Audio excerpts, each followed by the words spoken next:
Hey everyone, this is Neha and welcome back to my channel. आज मैं CTET science की series start कर रही हूँ जो कि बहुत ही इम्पॉर्टेंट सीरीज़ है। इस सीरीज़ में टारगेट सीटेड दिसंबर 2023 के लिए कंटेंट्स आएंगे और इस सीरीज़ में आप बढ़िया से पढ़ना, आपको अच्छे कंटेंट्स मिलेंगे और आपको सीटेड का जो पेपर साइंस में जो पेपर आते हैं उससे आपको जो भी क्वेश्चन आएंगे वो इजीली सॉल्व होंगे। पहले हमारा कंटेंट्स यानी आप बहुत ही इम्पोर्टेंट कंटेंट्स चलेगा, उसके बाद मैं कुछ एमसीक्यूज़ लेकर आऊँगी आपके लिए। तो आप अगर आपको मेरा वीडियो अच्छा लगे तो प्लीज़ लाइक कीजिए, शेयर कीजिए एंड सब्सक्राइब कीजिए और बने रहिए हमारे साथ स्टडी विथ ईज 24/7 पर। चलिए फिर क्लास को शुरू करते हैं। आज का हमारा टॉपिक है फाइबर्स टू फैब्रिक्स।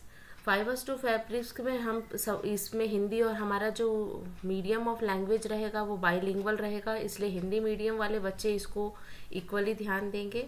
सबसे पहले हम पढ़ेंगे फाइबर्स क्या होता है यानी रेशा। Fibres are thin strand of thread that are woven to make fabric, for example cotton fabric, silk fabric etc। Fibre क्या होता है कि एक ऐसा पतला धागा होता है, थ्रेड होता है, जिसकी हेल्प से हम उसकी बुनाई करते हैं और बुनाई करने के बाद हम एक कपड़ा तैयार करते हैं। हालांकि इसमें बहुत सारे प्रोसेस होते हैं और उसके बाद आपका कपड़ा रेडी होता है, लेकिन जो स्टार्टिंग फेज में जो रॉ मटेरियल होता है हमारा वो क्या होता है, फाइबर्स। ठीक है, फाइबर्स के बाद हम यान बनाते हैं और यान यानी धागा बनाते हैं। रेशों से धागा बनता है और धागा से फैब्रिक बनता है, मतलब रेशों से धागा, धागे से कपड़ा, यानी फाइबर से यान और यान से फैब्रिक।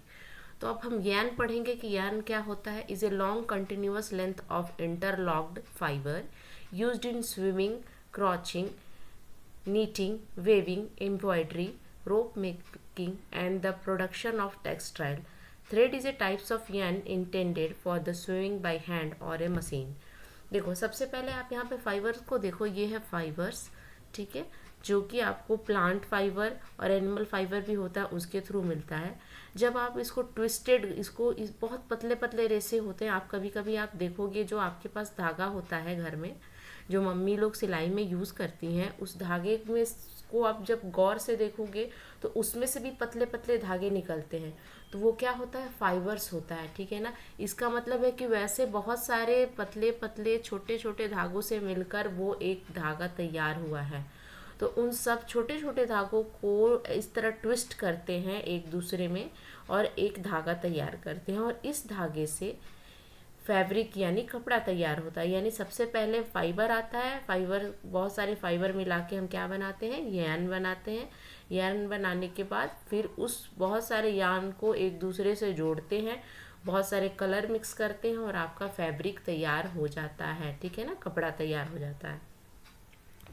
फैब्रिक क्या होता है, the fabric is stitch to make cloth. For example cotton fabric can be stitch into a cotton frock और कॉटन कुर्ता। अब फैब्रिक तैयार हो जाएगा, यानी सिल्क की फैब्रिक तैयार हो गई, कॉटन की फैब्रिक। अब आप उसका यूज़ डिफरेंट डिफरेंट तरीके से कर सकते हैं। जैसे आप कॉटन का फ्रॉक बना सकते हैं, कॉटन की बेडशीट बना सकते हैं, सिल्क की कुर्ता, सिल्क की साड़ी बना सकते हैं।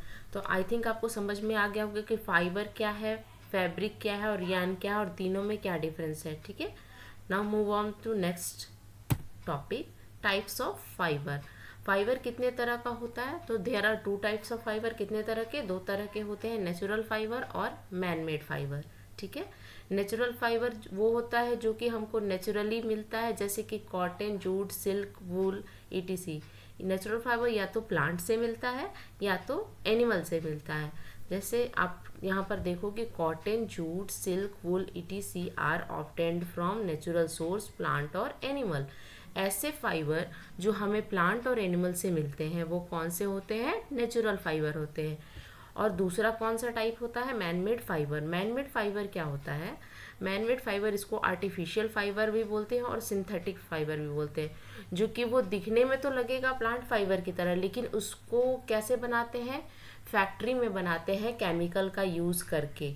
ठीक है, तो इसमें कौन कौन से एग्जाम्पल होंगे मैनमेड फाइबर में, मैनमेड सोर्स से जो बनते हैं, polyester, nylon, rayon etc are the man made material use for making cloth.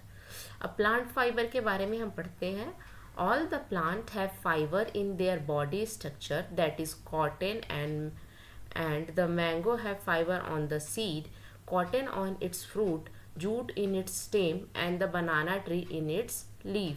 यहाँ पे बता रहा है कि जो प्लांट फाइबर कहाँ कहाँ मिलते हैं. देखो, कॉटन फाइबर कहाँ से मिलता है? कॉटन के प्लांट से मिलता है. ठीक है, फ्लावरिंग स्टेज में अभी हम आगे पढ़ेंगे. मैंगो फाइबर, जब मैंगो के सीड पर देखोगे तो उस पर आप रेसे देखे होंगे, वहाँ पे आपको फाइबर दिखेगा. कोकोनट के फ्रूट में आपको फाइबर दिखेगा. जूट फाइबर कहाँ से मिलता है? जूट के स्टेम से मिलता है. ठीक है, और बनाना ट्री में कहाँ से फाइबर मिलता है? लीफ से. ठीक है, एनिमल फाइबर के बारे में हम पढ़ते हैं. Most animal fibre are wool, hair of sheep and silk from the silkworm. Animal fibre हमें कहाँ से मिलता है? जैसे वुल के जो हेयर ऑफ शिप होती है, वुल यानी क्या? ऊनी, मतलब ऊन को हम वुल कहते हैं. ठीक है ना, तो ऊनी कपड़े कहाँ से मिलते हैं? हेयर ऑफ शिप के बालों से कैसे बनते हैं? ऊनी कपड़े बनते हैं, वुलन कपड़े बनते हैं. ठीक है, और सिल्क कैसे बनता है? सिल्क वर्म नाम का एक कीड़ा होता है, उसके थ्रू आप सिल्क के कपड़े मिलते हैं. फाइबर या तो प्राकृतिक या तो सिंथेटिक है. कपास, ऊन, सिल्क, जूट और कुछ प्राकृतिक फाइबर हैं, जबकि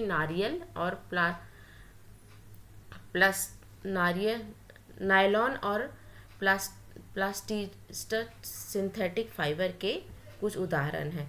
कपास और जूट की तरह फाइबर पौधे से प्राप्त कर सकते हैं, और कटाई फाइबर से धागा बनने की प्रक्रिया कहा जाता है. अब देखो, आगे हम पढ़ेंगे कॉटन के बारे में. ठीक है ना, कॉटन क्या होता है और कॉटन के फाइबर कैसे मिलते हैं. Cotton has used in India since 1800 BC. Cotton कब से इंडिया में यूज़ हो रहा है? 1800 BC में, यानी 1800 ईसा पूर्व से ही क्या बन रहा है? कॉटन इंडिया में यूज़ हो रहा है.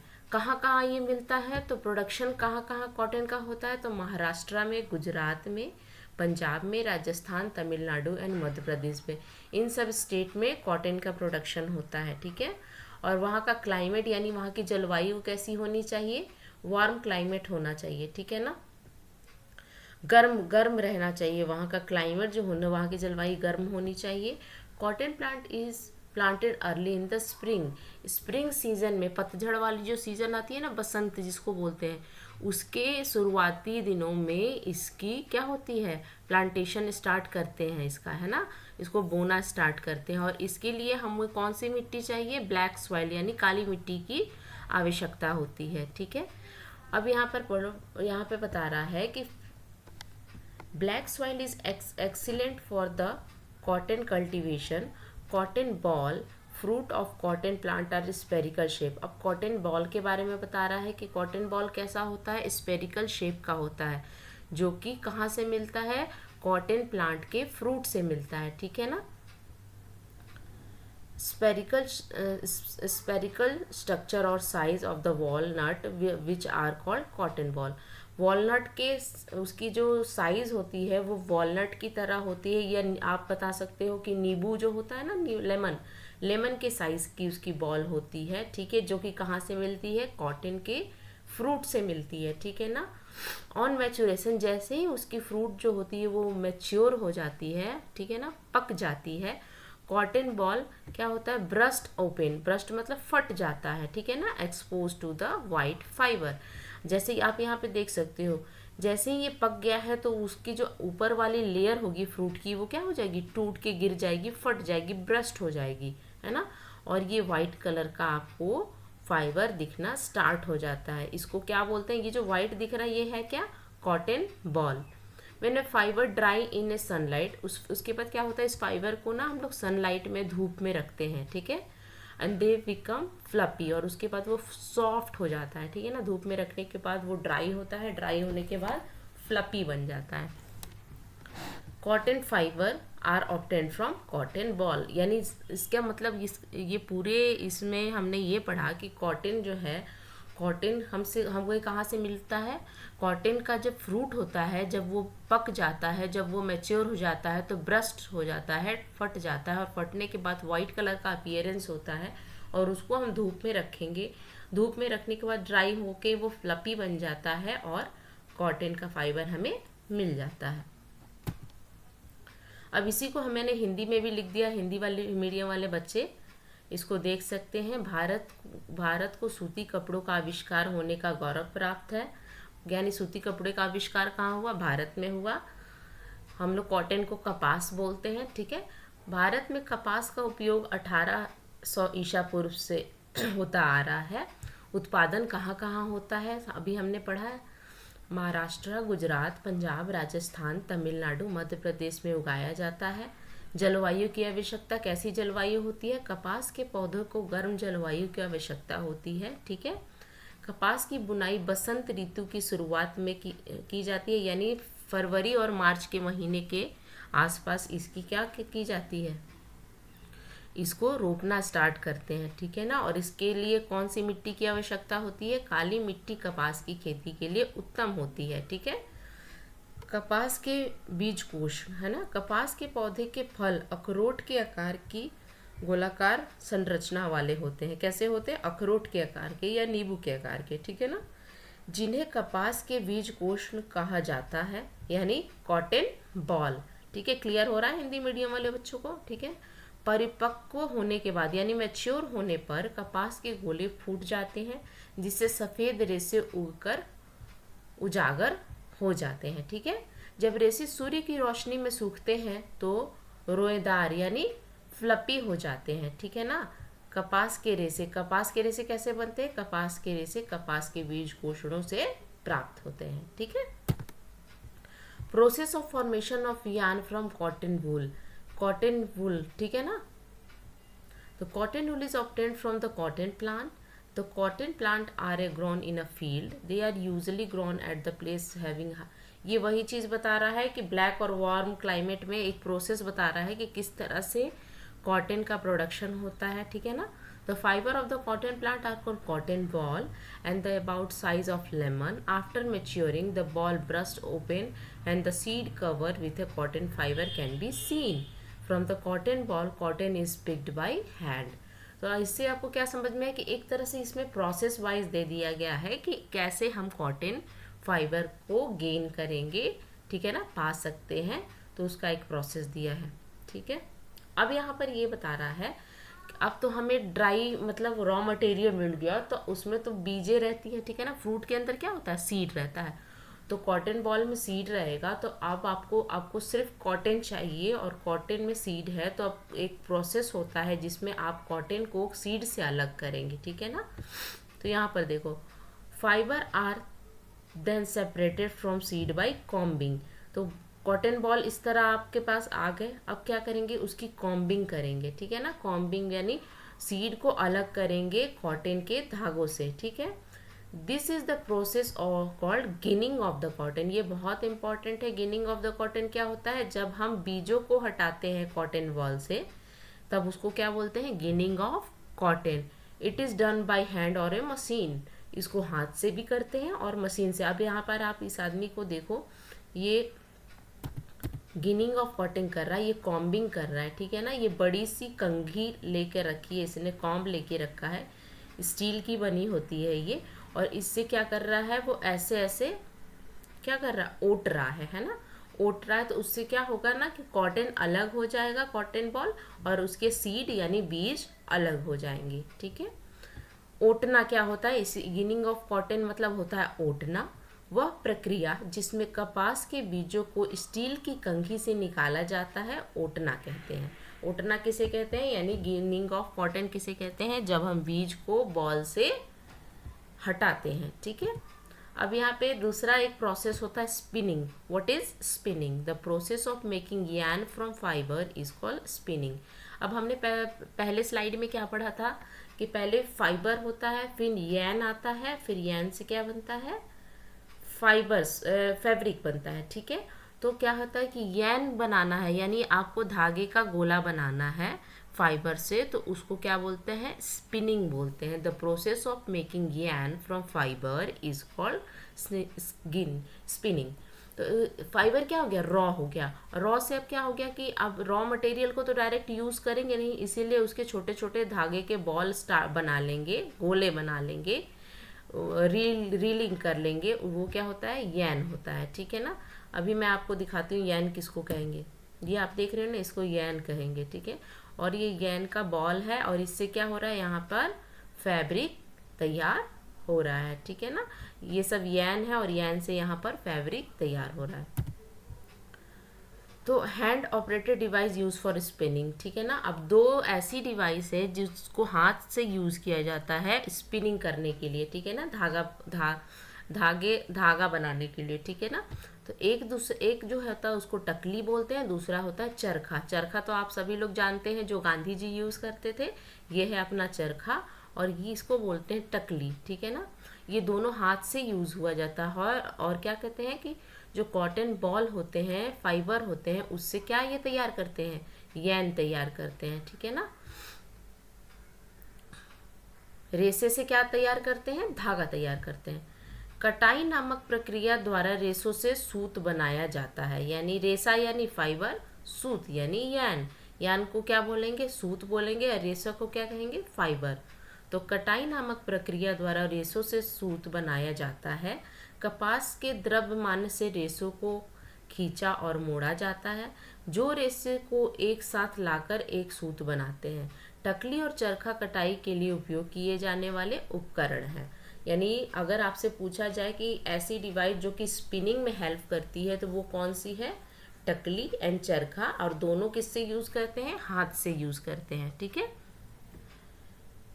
फैब्रिक आर प्रिपेयर्ड फ्रॉम यान बाय वीविंग एंड निटिंग। अब देखो यहाँ तक हमने क्या पढ़ा कि कैसे रेशों से सूत बनाया गया, यानी फाइबर से यान बनाया गया। अब यान से हमको क्या बनाना है, फैब्रिक, यानी सूत यानी धागे से अब क्या बनाएंगे, फैब्रिक यानी कपड़ा बनाएंगे, ठीक है ना।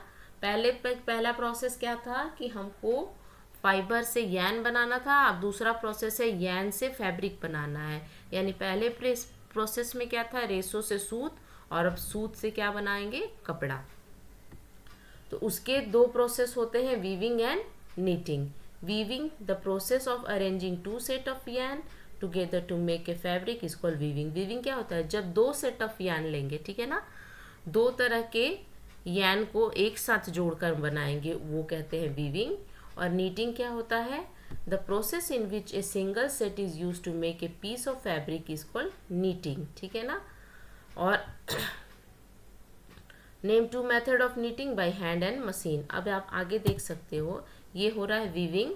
यहाँ पे दो सेट, यहाँ पे एक ऑरेंज एंड एक वाइट, दो सेट के क्या किए हैं, यान को लेकर यहाँ पे फैब्रिक तैयार हो रहा है, कपड़ा तैयार हो रहा है, ठीक है।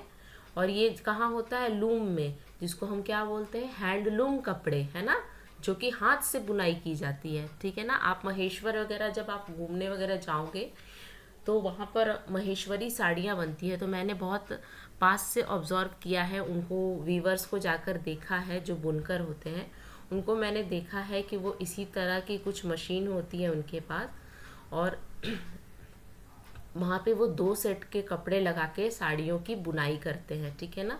तो वीविंग में क्या होता है, दो सेट ऑफ कपड़े लेते हैं, दो तरह के कपड़े लेते हैं। और नीटिंग में सिंगल, यहाँ पे आप देख रही हो कि सिंगल कलर के वूल का यूज़ करके क्या बना रहे हैं, स्वेटर बना रहे हैं। तो नीटिंग में दो तरह से, एक तरह का, और वीविंग में दो तरह का। और ये आपको बता दूं कि नीटिंग में क्या होता है, यहाँ पर हमने पढ़ा ना, दो तरह से होते हैं नीटिंग। एक तो बाई हैंड, जो मम्मियाँ घर में पहले स्वेटर बनाया करती थी, आप सभी को याद होगा, आपने बचपन में देखा होगा कि सबकी मम्मियाँ क्या करती थी, अपने बच्चों के लिए स्वेटर तैयार करती थी। और मशीन, अब क्या हो गया है कि वो, अब जो पहले वाली जो ये बातें थी वो सब ख़त्म होती जा रही हैं। और अब क्या है कि अब स्वेटर जो है वो बुनाई होने, मतलब स्वेटर बीनना जो है वो ख़त्म होते जा रहा है, और सब मशीन से बने हुए कपड़े और स्वेटर लोग पहनते हैं, ठीक है। अब हम जूट के बारे में पढ़ेंगे, और ये बहुत इंपॉर्टेंट है, आप इसको देखना। Jute is a fibre obtained from stem of the jute plant. Jute एक ऐसा फाइबर है जो कि जूट के प्लांट के स्टेम पार्ट से लिए बनाया जाता है, ठीक है ना। Jute plant are mainly grown in India. ज़्यादातर ये कहाँ ग्रो किया जाता है, कहाँ उगाया जाता है, इंडिया में। अगर आउटसाइड द इंडिया में अगर पूछा जाए, इंडिया से बाहर कहाँ इसको ग्रो करते हैं, तो वो होगा बांग्लादेश, है ना। बांग्लादेश में भी जूट का प्रोडक्शन बहुत होता है। तो अगर इंडिया में हम अगर बात करें तो West Bengal, Bihar and Assam are the 3 state which are famous for jute production. Jute production के लिए बहुत फेमस है, ठीक है ना। तो सबसे पहले तो हमने क्या पढ़ा जूट में कि जूट जो है वो stem of the jute plant से निकाला जाता है। जूट फाइबर कहाँ मिलता है इंडिया में? बंगाल, बिहार एंड आसाम में। और अगर आउटसाइड द इंडिया की बात करें तो बांग्लादेश में। Jute plant is normally harvested at the flowering stage. अब इसी के बारे में मैं पहले बता रही थी कि जो जूट प्लांट है उसको हार्वेस्ट कब, जूट प्लांट की कटाई कब करते हैं? जब वो फ्लावरिंग, जब उसके फूल आने स्टार्ट होते हैं तब उनकी कटाई की जाती है। The stems of the harvested plant are bundled and immersed in a water for 10 to 15 days. अब स्टेम, और ये जो स्टेम दिख रहा है जूट प्लांट का, इसको बंडल के रूप में बनाया जाता है, बंडल बना दिया जाता है इसका। उसके बाद क्या करते हैं, 10 से 15 दिन तक इसको पानी में डुबा के रखते हैं, ठीक है ना, पानी के अंदर रखते हैं इसके स्टेम को। सबसे पहले तो फ्लावरिंग स्टेट में इसकी कटिंग हो जाती है, ठीक है। उसके बाद इसका बंडल बनता है। बंडल बना के क्या करते हैं, 10 से 15 दिन तक पानी में डुबो कर रखते हैं। The stem rot, the process is called retting and the fibre are separated by hand. और क्या होता है, जब आप पानी में किसी चीज़ को रखोगे बहुत दिन तक तो क्या होगा, वो सड़ जाएगा, है ना, सड़ जाएगा। और उसके बाद उससे क्या बोलते हैं, उसका जो फाइबर को उसमें से सेपरेट कर लेते हैं, निकाल लेते हैं और उसका फाइबर रेडी होता है। These fibre are converted into yarn to make fabric. और ये क्या है, yarn of the jute plant. और इससे क्या, जूट से क्या क्या बनते हैं, जैसे बोरियां, आलू वगैरह की आप मार्केट में देखोगे, बोरियां, बैग, कभी कभी तो स्टाइल में लोग कपड़े भी इसके पहन लेते हैं, ठीक है। अब जूट को हम हिंदी में पटसन बोलते हैं।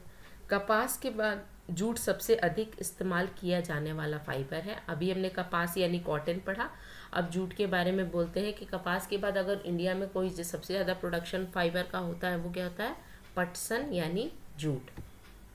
इसे पटसन नामक पौधे के तने से प्राप्त किया, तने यानी स्टेम से प्राप्त किया जाता है। भारत में जूट का मुख्य रूप से पश्चिम बंगाल, बिहार, असम में उगाया जाता है। रेशों का निष्कर्षण कैसे करते हैं, ठीक है ना। जूट के पौधे को फूल आने के समय काट, जैसे ही उसकी फूल आती है उसकी कटिंग हो जाती है, उसको काट लेते हैं। कटे हुए पौधे को कुछ दिनों के लिए खेतों में अलग अलग स्थानों पर एकत्रित किया जाता है और जब अधिकांश पत्तियां सूखकर गिर जाती हैं तो पौधों को छोटे छोटे गुच्छों में बांध लिया जाता है, यानी बंडल बना लिया जाता है। रेटिंग बंडलों को कुछ दिनों में के लिए तालाब में स्थिर पानी में डुबोया जाता है। जब चिपचिपापन छिलका सड़कर रेशों को अलग कर देता है, इस प्रक्रिया को रेटिंग कहा जाता है। रेशों को हाथ से झटककर और खींचकर जूट से निकाला जाता है। जूट का उपयोग बड़े पैमाने पर टाट, आलू की बोरियां, कालीन, पर्दे, मोटे कपड़े, रस्सी आदि बनाने में किया जाता है। तो वही प्रोसेस है ना, सबसे पहले पत्तियों को इसमें क्या करते हैं कि जब कटिंग हो जाती है, कटिंग होने के बाद खेतों में रख दिया जाता है। खेतों में रखने के बाद क्या होती है, उनकी पत्तियां जब सूख जाती हैं तो उनके पत्तियां जब सूख जाएंगी तब तना ही बचेगा। जब तना बचेगा तो उस तने का बंडल बनाकर पानी में रख दिया जाता है। जब वो सड़ जाता है तो वहाँ से जूट का जो फाइबर है वो निकाल लिया जाता है और उसका यूज़ कहाँ करते हैं, आलू की बोरियां बनाने में, कालीन बनाने में, पर्दे बनाने में, रस्सियाँ बनाने में, है ना, टाट बनाने में, ठीक है। एक क्वेश्चन आता है सीटेट में, in the process of making fabric from fibre which two process are similar. जब फैब्रिक बनाते हैं फाइबर से तो कौन से दो प्रोसेस सिमिलर माने जाते हैं, तो answer will be weaving and knitting. हमने अभी पढ़ा ना, वेविंग एंड नीटिंग से क्या होते हैं, वेविंग में 2 सेट ऑफ यार्न का यूज़ करते हैं और नीटिंग में सिंगल सेट, ठीक है। यहाँ पर देखो, कपास को कपास के पौधे के फल से प्राप्त किया जाता है, यानी कॉटन बॉल को किसे, कॉटन के फ्रूट से, और जूट को जूट के पौधे के तने से प्राप्त किया। अब इसमें आप ध्यान देना कि क्वेश्चन आ जाएगा कि कॉटन को किससे कॉटन का बॉल किसे प्राप्त करते हैं, तो उसके फ्रूट से यानी फल से, और जूट का जो रेशा होता है वो किससे प्राप्त करते हैं, उसके तने से यानी स्टेम से। Process of making fibre to fabrics, इसका प्रोसेस आपको याद कर लेना है, ठीक है। Obtaining fibre, preparation of yarn from fabric by spinning, when two set of yarn are involved, yarn are woven on a loom to make a fabric weaving, and when a single yarn is used, the fabric is prepared by knitting। मैंने बार बार इसको पढ़ा दिया, I think आपको ये पता चल गया होगा कि कैसे फाइबर टू फैब्रिक तैयार होता है और कैसे कौन कौन से प्रोसेस होते हैं, कौन कौन से वे से एक आपका फैब्रिक रेडी होता है, ठीक है। आई थिंक आपको ये वीडियो अच्छा लगा होगा, और प्लीज़ अच्छा लगे तो लाइक कीजिए, शेयर कीजिए एंड सब्सक्राइब कीजिए। Thank you so much for watching. आप बने रहिए मेरे साथ स्टडी विथ ईज 24/7। आपको ऐसे ही अच्छे और बेहतरीन वीडियो मिलेंगे, और मैं कोशिश करूँगी कि इससे भी अच्छे वीडियो आपके सामने लाऊं, और मेरे वीडियो बाइलिंगुअल रहेंगे। तब तक के लिए thank you so much for watching. Bye.